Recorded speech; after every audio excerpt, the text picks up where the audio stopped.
सैयद फैज़ अली शाह, पादरी नियाज़ी। सूफीज़्म, तसव्वुफ़ जो है अध्यात्म,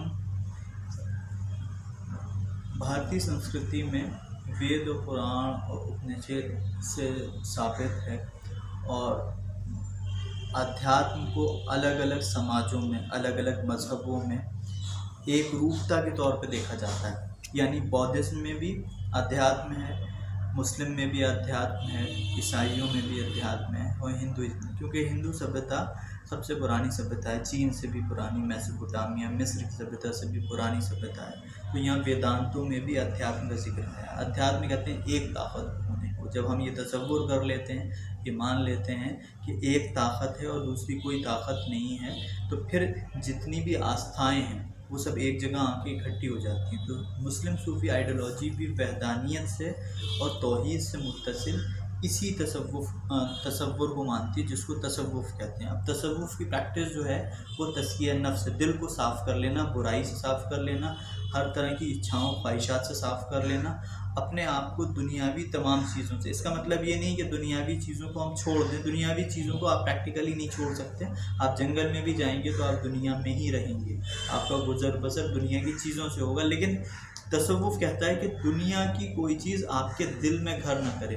तो इसलिए सूफ़ी लोग पॉलिटिक्स से, सियासत से बिल्कुल दूर रहते हैं। सूफ़ियों की आइडियोलॉजी जो है वो तसव्वुफ़ में ये रही है हमेशा से कि वो पॉलिटिक्स से अलग रहते हैं और वो अपने मुस्लिम भाइयों, हिंदू भाइयों, ईसाई भाइयों सबसे मोहब्बत करने वाले होते हैं, क्योंकि वो ये जानते हैं कि मखलूक एक है और खालिक एक है। यानी जिसने पैदा किया है, उसने सबको पैदा किया, वो उस जौहर को, उनकी चश्मे बसीरत देख लेती है कि ये एक जौहर है जो सब में मौजूद है, बस उसके प्रैक्टिस के तरीक़े अलग अलग हैं, उसको एक्सरसाइज करने के तरीक़े अलग अलग हैं। तो सूफ़ी कभी भी सियासत में भी नहीं पढ़ते, लेकिन पिछले दिनों में हमने देखा कि ख्वाजा मोइनुद्दीन हसन संजरी चिश्ती अजमेरी रज़ी अल्लाह अन्हु की शान, रज़ी अल्लाह अन्हु, जो डिसेंडेंट हैं हुजूर सरकार दो आलम मोहम्मद मुस्तफ़ा सल्लल्लाहु अलैहि वसल्लम के, उनकी शान में गुस्ताखी की। पूरे हिंदुस्तान को की मोहब्बत को और हिंदुस्तान के सूफीज़्म को दुनिया में जाना जाता है। किस लिए जाना जाता है कि ख्वाजा गरीब नवाज़ ने जो पीस का पैगाम दिया, उस पैगाम को बढ़ाने में हमारे हिंदू भाई हमेशा साथ रहे हैं। मुसलमान जितना ख्वाजा गरीब नवाज़ को मानता है, आस्था रखता है, उतने ही हिंदू भाई आस्था रखते हैं।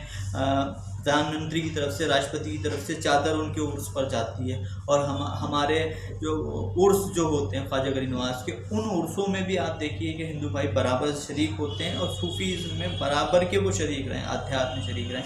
लेकिन पिछले कुछ दिनों में मीडिया के रोल में हमने देखा कि एक चैनल है, चैनल 18, उसके एक एंकर है अमीश देवगन, उन्होंने ख्वाजा गरीब नवाज़ शान में गुस्ताखी की और जिसको सारे ही समाज बुरा मानता है और बुरा कह रहा है। लेकिन इसके पीछे एक वजह है, बुनियाद है, वो एक ख़ास माहौल है।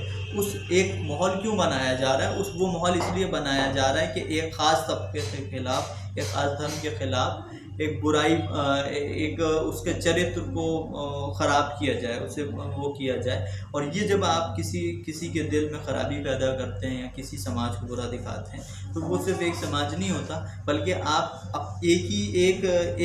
जब एक माशरे को ख़राब कर रहे होते हैं, नफ़रत उसके घर में पैदा होते हैं, वो एक नफ़रत एक मज़हब तक महदूद नहीं रहेगी, वो पूरी इंसानियत तक बढ़ेगी। आज एक से होगी, उसके बाद दूसरे से होगी, दूसरे के बाद तीसरे से होगी। तो इसलिए यही मिजाज मोहब्बत का है। अगर मोहब्बत है तो आज एक से है, अखलास है, खुलूस है तो आज एक से है, फिर कल दूसरे और तीसरे और चौथे से होगा। इसलिए हमें मोहब्बत को आम करना चाहिए, नफ़रत को आम नहीं करना चाहिए। और जो कुछ आज ये हो रहा है, हम इसकी मजम्मत करते हैं। हमने ज़िला अधिकारी से भी इसका ज्ञापन दिया है और पूरे हिंदुस्तान में हर जगह FIR के ख़िलाफ़ हो रही है। लेकिन उसके साथ साथ हमें उन मौलवियों को और उन लोगों को भी जो मीडिया में जाते हैं और नफ़रत की और ऐसी बातें, छोटी बातें करते हैं जिससे एक समाज का दिल दुखता है, और ये गलत है। मैं इसकी मजम्मत करता हूँ। ठीक।